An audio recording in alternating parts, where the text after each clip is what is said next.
afterwards to Slovenia. That was just amazing. How powerful is this lady? She's done it. She is the Olympic champion. What a performance from Trstenjak. Trstenjak did amazingly. That was superb there.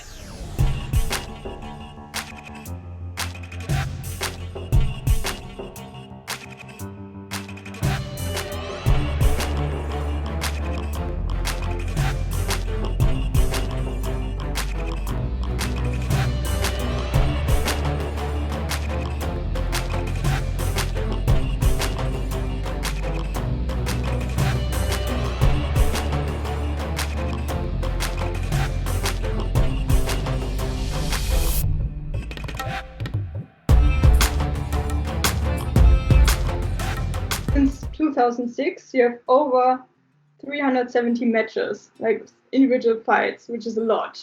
Oh my God, yeah, I didn't know it. And you have won like 76% of them. Who do you think is your most frequent opponent? Tina Trstenjak. Yeah. I know, we fought a lot. We talk a bit about your earlier career, because when I asked you to do the interview, I first thought, okay, she was very successful early on. I mean, you won the Juniors World Championships bronze medal 2 times. Yes. But then I read some interviews and something more about you, and read that you actually struggled a bit with switching from juniors to seniors. So maybe can you explain that a bit? Yes, I stopped with judo in 2010 in September, and then I returned in January 2011. It was hard for me because at juniors I was good. I make podium almost at all competition. 2 times at the World Championship I was third, and then I come to seniors and I couldn't win any match. I was 57 and I had a lot of problems with cutting weight, and then I stopped. I needed to change my style because I know at 63 are a lot of girls taller than me. So, but my quality is that I'm fast, and with this I try to be better than than others. How do you approach a fight? Yes, I do analyze, but not too much, because I don't want to think about judo all the time. But yes, I think I know my opponents very well because we do some training camps together and also some competitions, and they're just small things that can change the match, and you need to be clever and expect some things. And you have a variety of throws you throw, like you do the seonagi, but also a lot of ashiwaza, and very surprising, like your tani toshi is quite hands-on. How would you describe your fighting style? Okay, from the beginning, I love seonage, and that love to seonage stay until today. But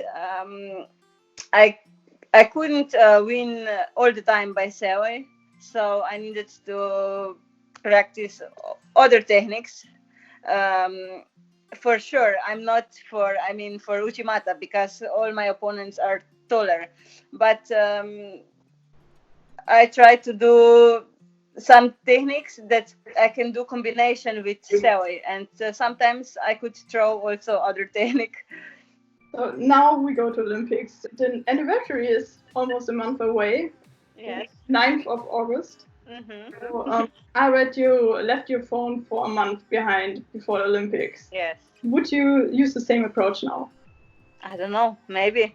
In this time, in 2016, my coach made makes me do it. But I don't know, maybe this was a very good way.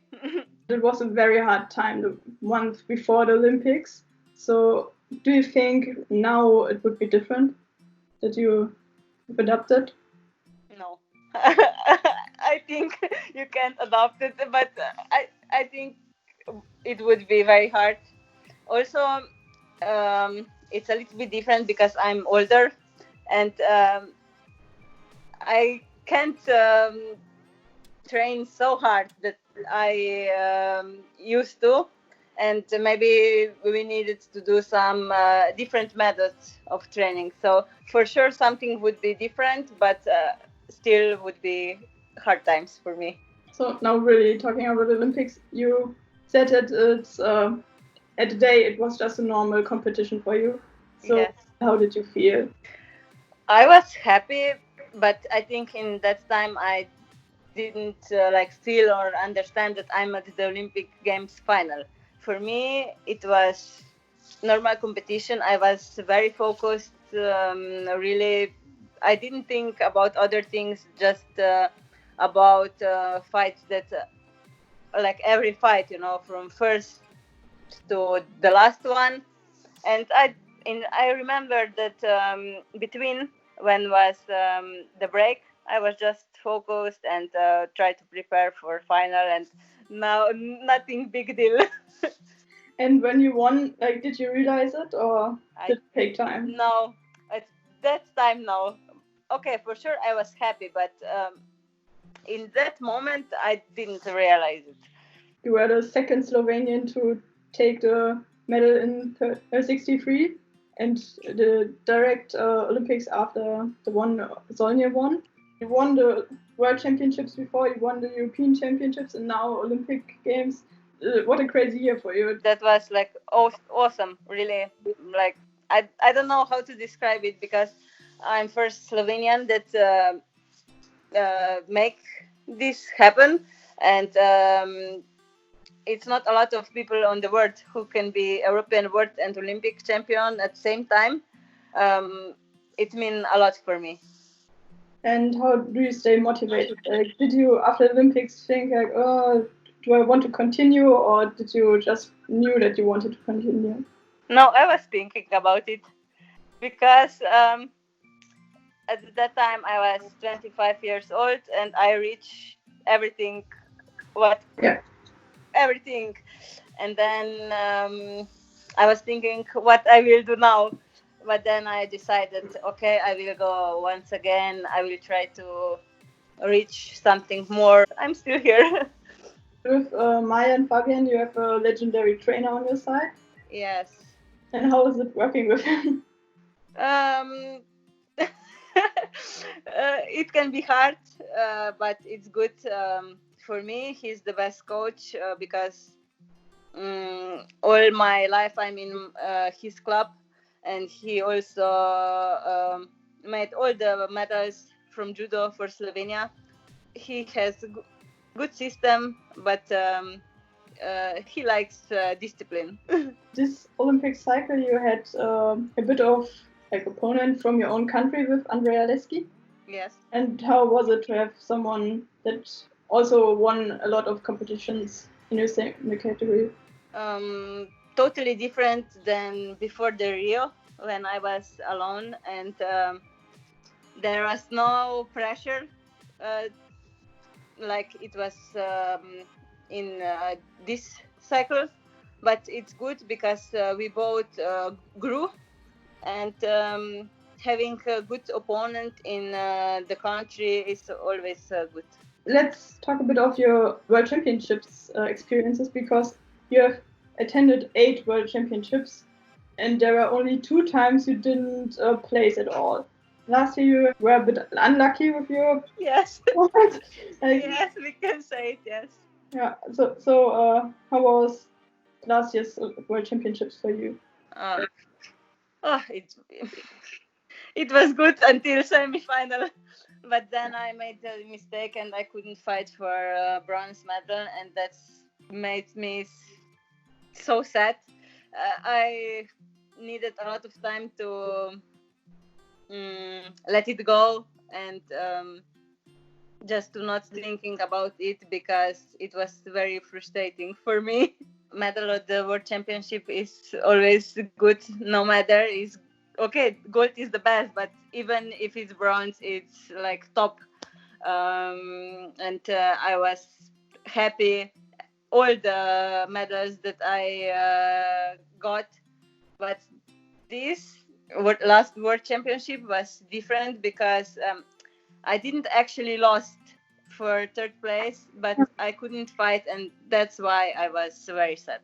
When you could tell your 2016 Tina something, what would you tell her before the Olympics? I would say that I need to enjoy more, because I think everything was so fast and I was so focused and I didn't have really time to enjoy. And when I look back to Olympics, I think I could enjoy more in my medal, in everything. Do you think you listen to your own advice right now? Yes, yes. I hope you can enjoy the next Olympics and really. Yeah, me too. And it will be in Tokyo. Do you have any expectations for that? It's hard to talk about it because everything changed, and it's 1 year more, a lot of time. I just want that I still stay healthy without injuries, and if it will be like this, everything can happen. From all the different training you do, what's your favorite? I can tell you what I don't like. I don't like to do circuits. Like, I don't have some favorite part. For me, okay, I like running. I like to do weights training, judo, technical part, but I really don't like circuits. What do you do for relaxing? I like cooking. I reading books, listening music, hanging out with friends. Depends of the time if we have competition or not. When there's a competition and probably cooking is not that high on the ranking of No, favorite. no. No. Let's talk again about the beginning of your career. Your first Grand Prix was Düsseldorf, Germany, which is nice. and 2012, you then won your first Grand Prix medal, your first IGF World medal. How was it to win the first medal? Looking at Urška Zolnja and being like, I want that too. Actually, she was at that time. She was like years in front of me. She was so good that I couldn't even think about it. That I will be so good. But it was nice that also I got a medal. I always look at her, and she was all the time my idol. Now the people looking up to you. It's nice. It's nice when people told me, "Oh, you are my idol," or "We are looking at you." I'm so happy that they can see me as idol.